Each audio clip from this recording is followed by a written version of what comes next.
Today we're joined by our good friend Kelly Rowland, who will be helping us interview Jeffrey Kagan McCann. Jeff is the artistic director and founder of the Hartford Fringe Festival, a 10-day theater festival in Hartford's West End that is going to his third year at the Carriage House Theater at 360 Farmington Avenue.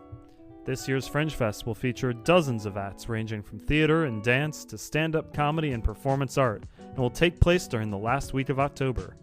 All right, so without any further ado, why don't we go ahead and welcome Kelly and Jeff. So, Jeff, welcome to the podcast. Thank you. Glad to be here. Yeah, thank you so much for joining us today.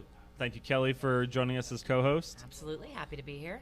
Jeff, why don't you go ahead and introduce yourself to our audience? My name is Jeffrey Kagan McCann. I am the head ringmaster of the Hartford Fringe Festival.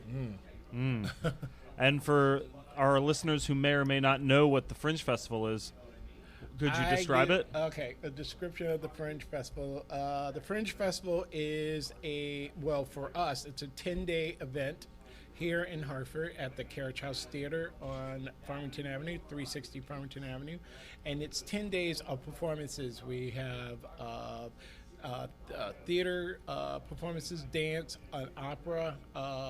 We have comedians, and they're from the greater Hartford area, Connecticut, as well as Maine, New Jersey, New York, Arizona, and North Carolina so far. This is our third year of the festival. Most of the festivals are worldwide. There's the Edinburgh Festival, which is the most famous and the oldest of the festivals. But we are we're smaller, we're new. This is again our third year, and most of the festivals have different venues, different locations for their artists and performances and things like that. With us, unfortunately, but hopefully we'll grow. And right now, our one venue is the Carriage House Theater. So we'll have performances starting on October 20th through the 30th, and on the 30th, that's when we'll do the Best of the Fringe, when the audience during the 10-day run will vote on who they think is the best. We pick they pick three of the best by coins, little wooden coins, and they put them in the jars in the lobby, and whoever has the most votes, 1, 2, and 3, will perform on the 30th on the last day of the festival. Awesome. That's a lot. And I know that you've put in your own shows as well, and you've done your own work as a playwright. Right. Can you tell us a little bit about that? The first year, when we weren't getting acts, I had to put in one of my shows, which I did actually at the Seattle Fringe Festival years ago, called Black Irish. And we performed 4 or 5 of those times, and we end up becoming one of the winners of the Best of the Festival. Oh, awesome. But it was kind of awkward because, you're also producing the festival, you're also directing one of the shows, you're also directing another show that came in the festival that came in second, and that won Best of the Festival. And so you're doing all this work all at once. I'm not doing that this year. My goal is just to focus and get the artists up on stage and get their work put out there and promote it and promote them as best as possible. Right. So. Awesome. I know that you had you moved back to Hartford. Is that correct? Right. I was long story, but I'll try to shorten it. I moved to Maine, South Portland, Maine, and lived there for about 3 years. And my partner, who became my husband, we decided that we need to be back home here in Connecticut because our family, his parents were getting older, and one of the parents was ill. So we just felt like we needed to be back here. With our my ever-growing family, and we just wanted to reconnect. And also, we felt like we needed to be back in Hartford anyway. And I felt like doing the Fringe Festival in Hartford, which I've always wanted to do for years. I figured this was the right time to do it. So, yeah. So I got a quick question. So you moved from Hartford to Seattle, back to Hartford. Yeah. I've done a lot of stuff here in Hartford prior to moving to Seattle. Gotcha. I was one of the founding members of the Connecticut Gay and Lesbian Film Festival, which is now Out Film Connecticut. Wow, yeah. Day one. Then I was I didn't find it, but I was there day one of the Hartford Children's Theater with $50 in the bank when we started. And I've worked at Hartford Stage, backstage, looking in. I've done a lot of theater in the area, Artist Collective, was with groups with Youth Theater Unlimited, Company One, Protein Theater. A lot of these groups are no longer in existence, but I've done a lot of stuff in Hartford. But after the Children's Theater, after working with the Children's Theater for 5 years, felt like there was nothing else to do. They were deciding to go in a different direction than the original premise was. Right. And I just said, go to Seattle. No, a friend of my partner now, husband, was living out there with somebody else, but we won't go into that. But the thing about with Seattle at that time, we're talking grunge time. We're talking Early 90s. mid 90s, early 90s, when grunge was great and hot and everything, .com, everything blowing up left and right. The theater community was booming.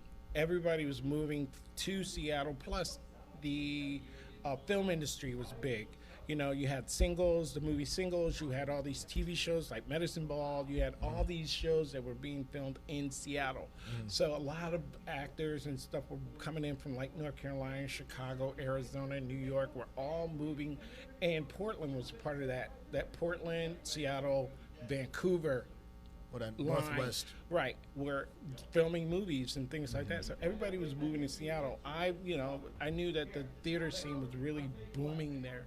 So I definitely wanted to be a part of it. And I knew that if I stayed here in Connecticut or in Hartford, I wasn't going to go anywhere. So being there, I learned a lot how to write and produce and direct and put shows on and how to promote them, how to barter, all these things. I think all these things that I learned there, I would have never been able to do here because I felt like everything was closed.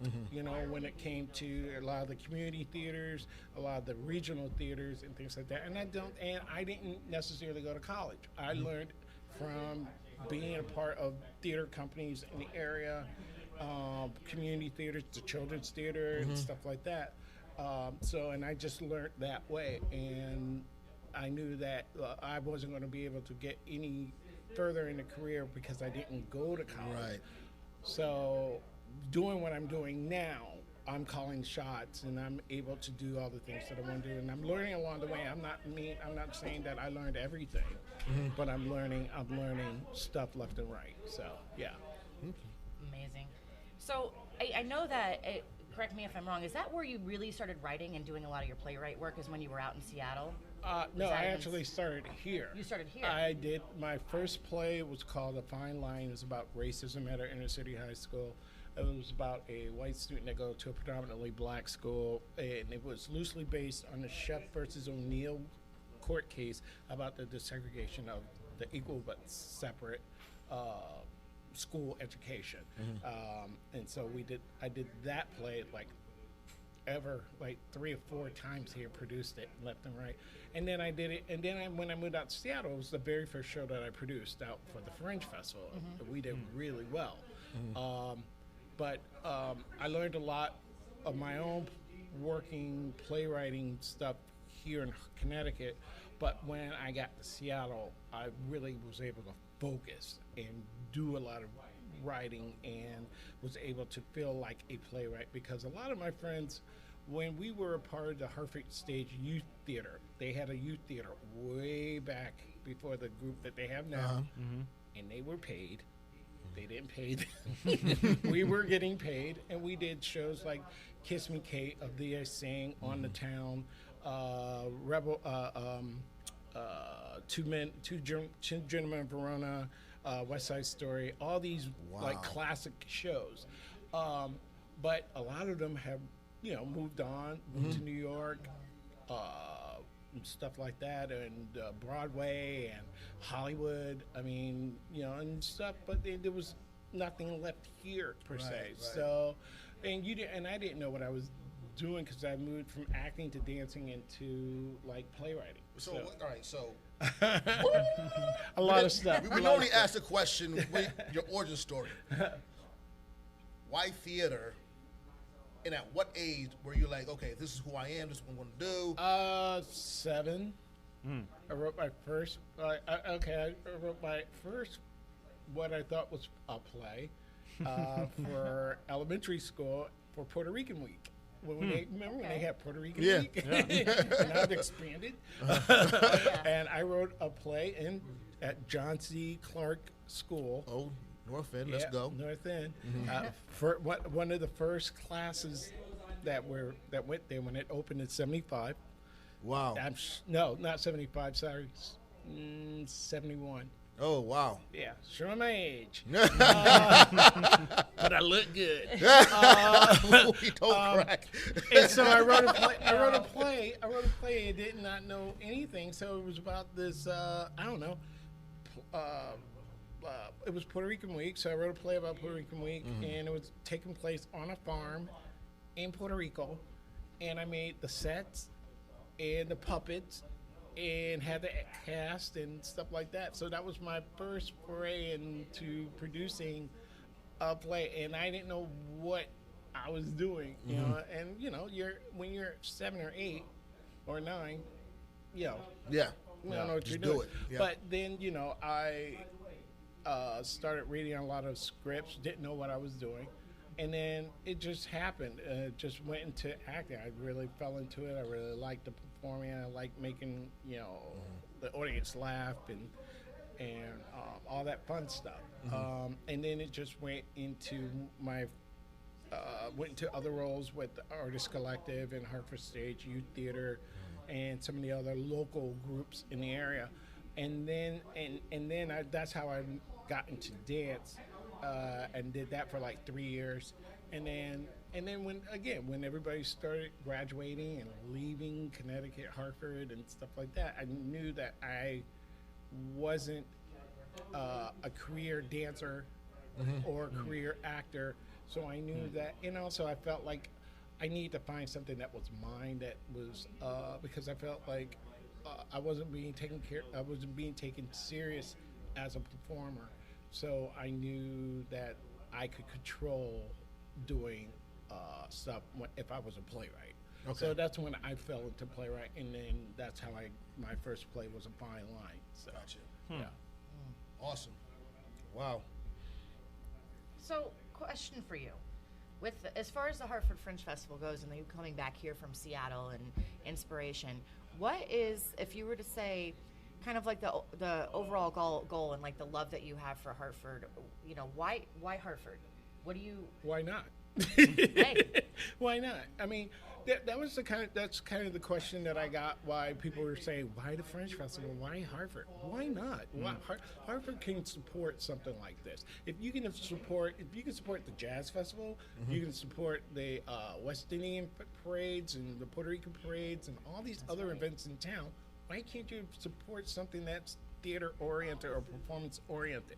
So, I mean, not to knock the other groups, and that's great, but I felt like there was really nothing here for theater or for someone who doesn't know what it takes to be to produce a show.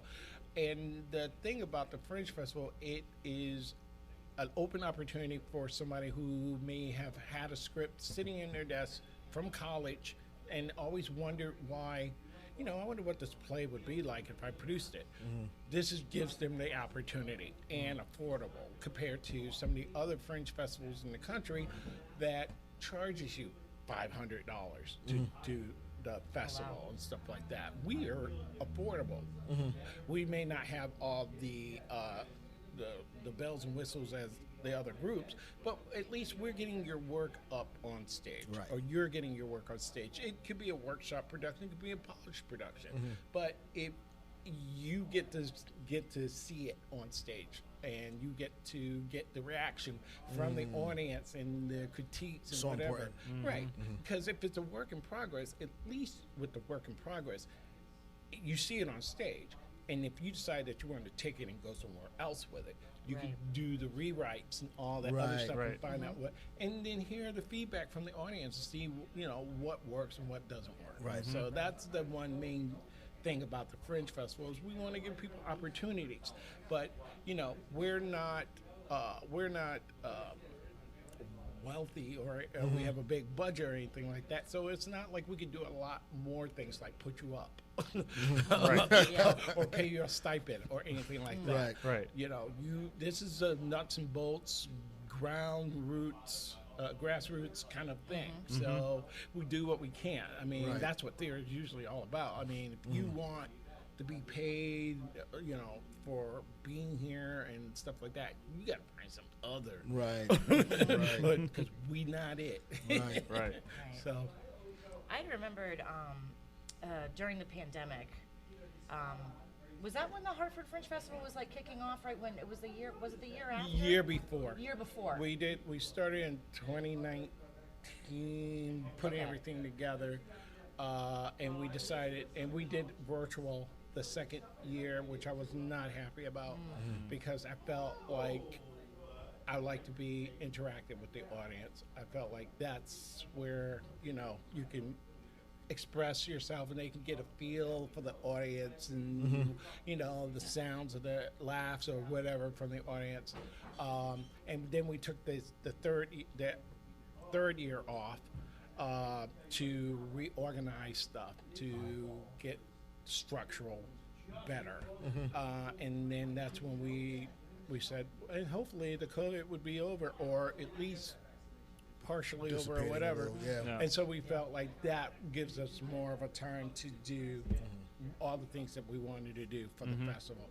And I think it's working out so far because on the average for the first 2 years we had 18 acts and now we have 23. Wow. So people are ready to come back into the fold or come back and performing again live.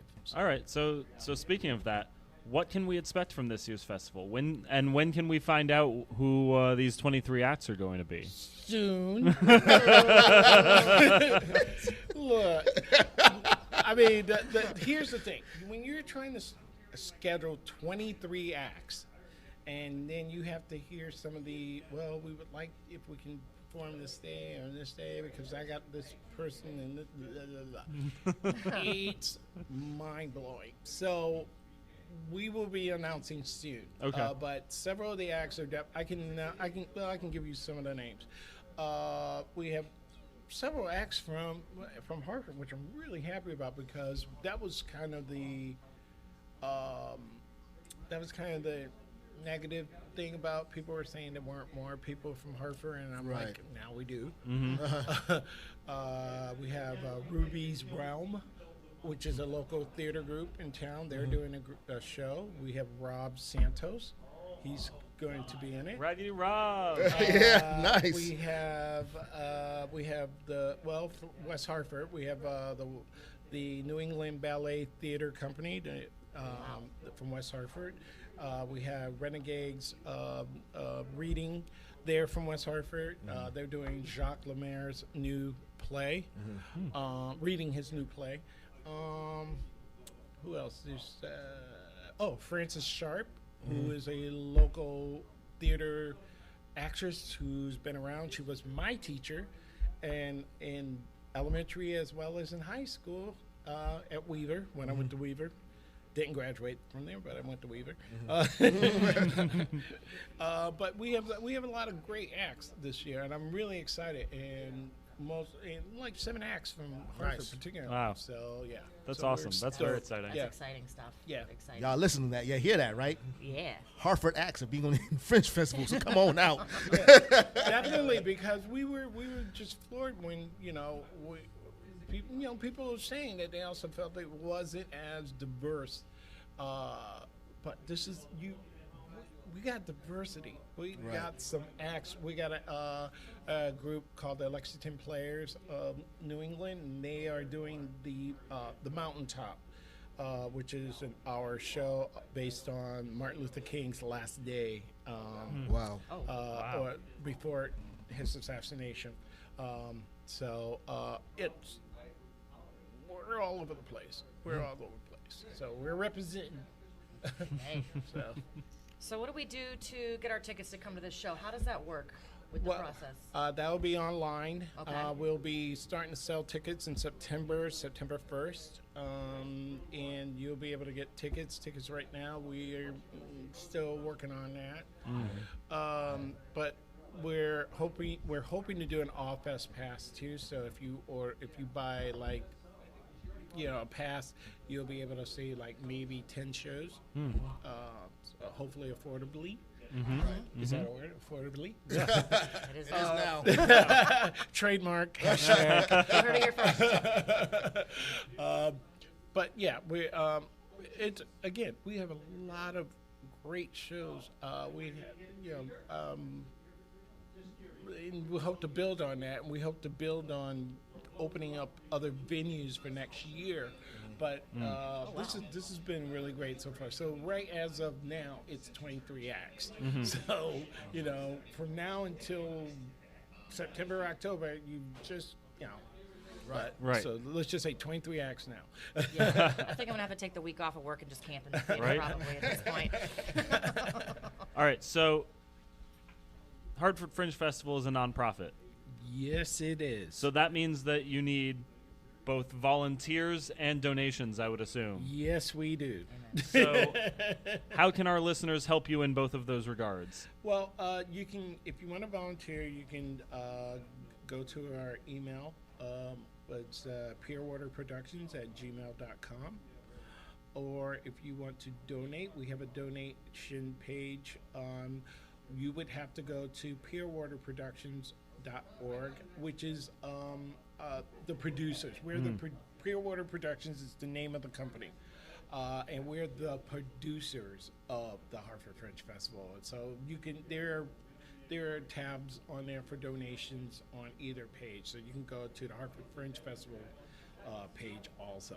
Great. We will make sure that all of those links end up in the show notes. Yes, please. sure. Right now, like I said, we are a young company or young group producing this, and right now we are getting donations from my Facebook page or like things like that. But we're also hoping that people will donate when they come to the theater or whatever. We would like this to last as long as we can, but we definitely can't do this on our own. The first year and the second year, I've been basically putting in my own money when I was working. I'm not working because of a little surgery here, but hopefully I won't have to do that anymore. And also we're doing this for the love of theater and performers and artists and things like that. We're not getting paid.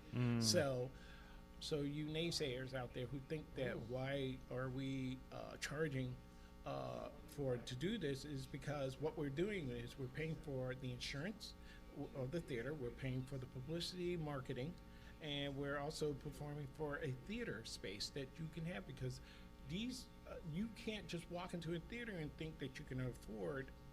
Sometimes maybe you can, I don't know, but you can't. Most artists cannot afford the amount of money that they're asking That's right. for rental of the spaces. So this is a easier, simpler, cheaper way to get your show performed.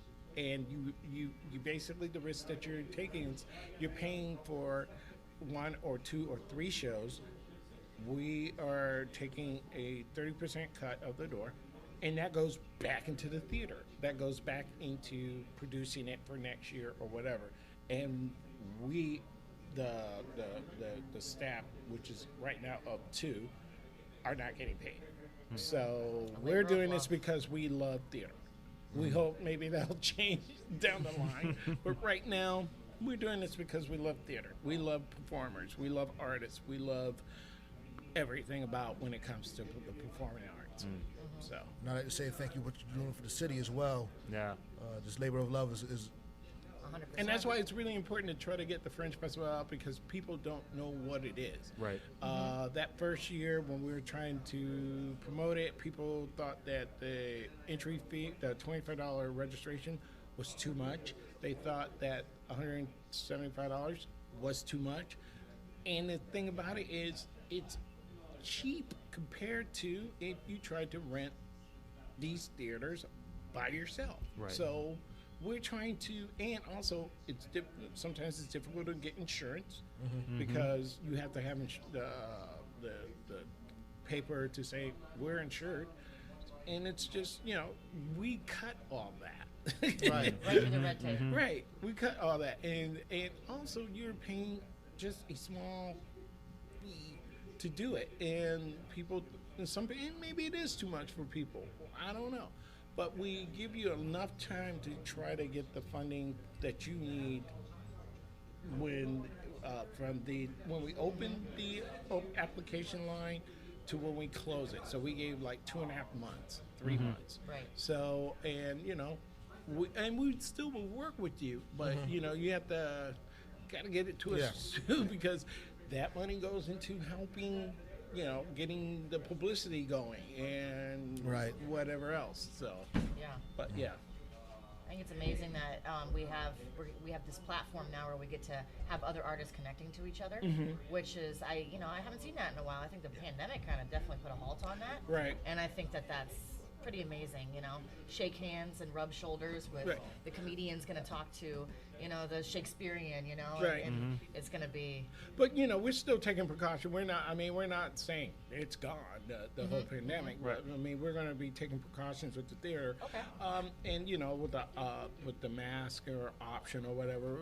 We're still working on the gist of it. Yeah. So we make sure that when you come to the theater, we got signs up saying, please be careful or take care or each other or whatever. And we're doing that with the artists too. We're not, it's like you need to take care of whatever to make sure that you guys are safe before you perform or whatever. So Nice. So outside of this, the Fringe Festival, what other things or projects do you have going?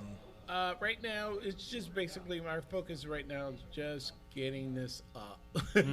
And then we definitely want to do other shows that's not Fringe Festival related.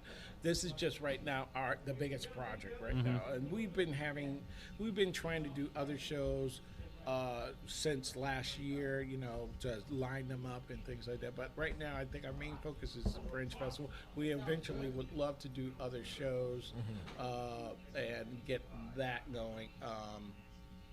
I have a 3-show play that I want to do about a gay romantic comedy that I wrote, did in Seattle, did really well, did in Portland. Was done down in Newtown or something. I can't even remember the town anymore, but somewhere in Connecticut. But I would like to actually premiere that here because they've never been done all 3 together. Right. So I'll do 1 week, 2nd week, then 3rd week, and then the 4th week, put them all together. So that's the Blue Moon Chronicles is that one. So I want to do that one at some point. But this has been taking up a lot of my time. Yeah. All right. This section right here. I'm sorry. That was my fault. All right. So what we normally do, we stop the podcast. So we get asked 3 questions, and we kind of gather ourselves. You did such a phenomenal job. Oh, okay. Explaining everything. I Good tried. job. Now, Speech. do you want to drink now or? Oh, I'll drink. Okay. You don't have to tell me. All right, let's go get you something. All right, so Jeff, we like to wrap up every single episode with the same 3 questions. So, Kelly, why don't you take it away? So, what can you tell us is your favorite thing about Hartford? My favorite thing about Hartford, it's not Boston. We'll go with It's that. not New York. It is. What? No. Well, I mean, in all honesty, Shots it's fired. not. No, seriously, it's not those. It's not big. Right. Yeah. It's all right. It's just right. It's not oversaturated with a lot of people, unfortunately, but it's like if you go to, people always say I love going to New York, but I like coming back home. That's the thing about Hartford, because you can, if you want excitement, or you want to go see Broadway shows, or you want to go out dancing and all that stuff, you That's can right. see that here. But you can also just say I've done it, going back home. Right. You can go and chill out. It's not frenzy. It's not frenzy. I mean, as many people say that they wish Hartford was more exciting, but not everything is always Right. good on the other side of the fence. Right. So, and I like the simplicity of Hartford. That I like being when my family's here, and you could be in the mountains like this, or you could be on the shore like this. And as a matter of fact, you don't have to do the extra to Right. go to these places. So I like being in Hartford. I like being in Connecticut, and that's why we came back, because we felt like Hartford is going to boom at some point. We don't know when, but we want to be there when things start to happen. Right. And we want to be on the ground. And that's why the Fringe Festival, hopefully, will Right. be part of that. Renaissance. if Yeah, you will. Renaissance. It's a Hartford Renaissance that we don't know about, that's going to happen. And there are artists in the area, and there are innovative, technically, people that are in the area that want that to happen for Hartford, and I want to be there for it. Amen. So, if you could change one thing about Hartford, and only one thing, Only one. what would that be? Just one. Stores in Hartford, Yes. downtown Hartford. More Okay. stores. Get rid of that parking lot that's on Main Street. It's ridiculous. Bring back department stores back in Hartford. I remember, I'm older than all of you. Again, I still look good. My man never miss. He never miss. I miss the G Fox. I miss the Yeah. Sage Allen. I miss Newberry's. I miss going to the record store, Roz's record store in Newberry. I miss even Casual Corner that used to be on the corner of Pratt and Main. It was a women's store, but it was a store. Right. I miss the Peanut Shop that used to be Yep. across from Old State House and with Dunkin' Donuts. I miss going to the Gap and the Bed Bath & Beyond before Bed Bath & Beyond was Bed Bath & Beyond in the Civic Center. The chocolate Munson's. I miss all those stores, all these things that were in Hartford. It's interesting that you're getting all these apartment buildings being built in Hartford, and you have nowhere to go. I don't want to always go out to West Farm Mall. I don't want to go to Buckland Mall. I don't want to go outside in the suburbs to go grocery shopping. I want life back in downtown Hartford, particularly between the Pratt and the Asylums Street area. It's ridiculous that you got people coming into town who work in town and can't go shopping for getting a gift for during Christmas time. I remember bags. People with the Sage Allen bags and G Fox bags and all this other stuff. You don't get that anymore. Yes, you don't sir. really get that anymore.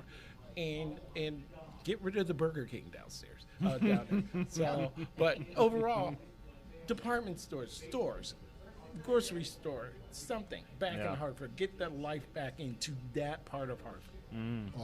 Awesome. Now let's spotlight some of the spots that normally don't get talked about. What are the hidden gems that you like to talk about? Carriage House Theater. Carriage House Theater. There we go. You want a show? You want to do a show? You want to see some great shows, and particularly with Heartbeat Ensemble or new artists who are looking to do stuff? Carriage House Theater. It has everything, has space, has lights and sound and everything. I mean, you know, it may not be as affordable, but I mean, at least it's a performing art space, and I think it's more affordable than some of the spaces around. I've tried producing shows using a rehearsal space, particularly. They want $1,800 for four nights, and I'm like, nope, not happening. If I have to do it in my basement, and we got a large basement now, I will do the rehearsals there. I will do anything and everything that I can to make the show affordable. But I'm not going to kill myself and spend $1,800 for just to rehearse for 4 nights at some space. And I think the affordability of rental spaces in Hartford needs to happen for artists, theater artists, performers particularly. But you got to do what you got to do. So, you know, people rehearse in their apartments. So, I mean, you have to do that. But Carriage House is, I think, the hidden gem in Hartford. I mean, if it was good enough for the Hartford Stage Company and Ensemble, the Heartbeat Ensemble, it was good enough for the Hartford Fringe Festival. That's right. So, Preach. So, Jeff, this has been an absolute pleasure today. Thank you for joining us. Thank you. Why don't you go ahead and promo yourself one more time before we let you go? And I am Jeffrey Kagan McCann. I am the artistic or executive director of the Hartford Fringe Festival, and we are excited that we are bringing 23 acts coming this fall, October 20th through the 30th at the Carriage House Theater at 360 Farmington Avenue in Hartford. I hope you will come. Please check out our website, either Pure Water Productions, which is the producer of the festival, or hartfordfringefestival.org. All right, and social media? Are you? Facebook. We are on Facebook and we are on Instagram. All right. It's been a pleasure, Jeff. Thank you. Thank you so much. Thank you. Thanks for listening to The Heartbeat with your hosts, Cam and D-Rock. We hope you enjoyed our interview today with Jeffrey Kagan McCann. Join us next week. We're going to be interviewing Nelson Ortiz from Abstract Framework. As always, you can head over to theheartbeatct.com to sign up to our email list, as well as check out all the links and resources available in the show notes. And please be sure to like and subscribe and leave us a review, as well as wherever you listen to this. It goes a long way in helping us out and helping people discover us. Thank you to the Spigot Cafe for hosting us, and to Jeff and Kelly for joining us. Well, that's all, folks. See you next week on The Heartbeat.